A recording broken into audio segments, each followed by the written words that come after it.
I'm Sam Barker, a money reporter at The Mirror, and I'm going to be talking you through the changes coming down the pipeline for renters, benefits claimants and more. So the Queen's speech marks the state opening of Parliament. It's a way for government to show the laws it wants to bring in or work on over the next year.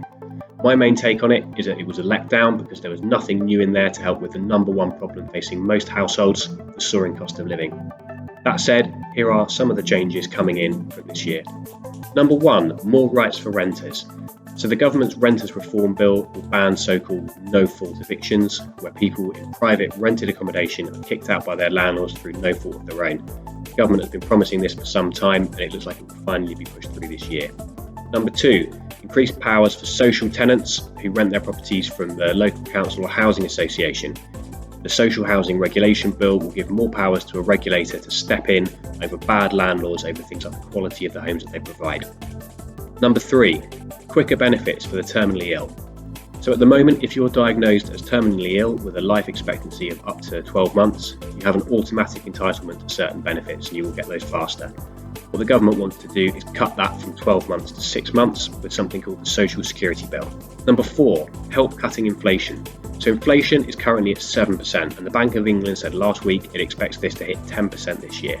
This is bad news because it means that we'll be paying more for the cost of goods and services. Prince Charles, who was delivering the Queen's speech today, said the government will work with the Bank of England to return inflation to its target of 2%. However, he gave no details. But Bank of England's main tool to bring down inflation is to raise what's called base rate, but as base rate goes up, so too does the cost of mortgages, credit card interest rates and more.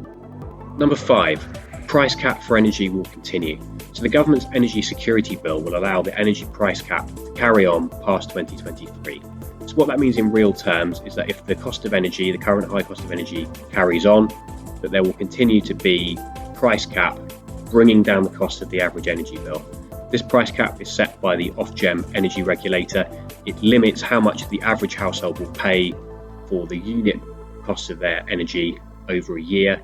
And at the moment, it is bringing down, energy costs are really high, but this price cap is actually lowering how much we will pay for energy bills, and the government has given it an extension.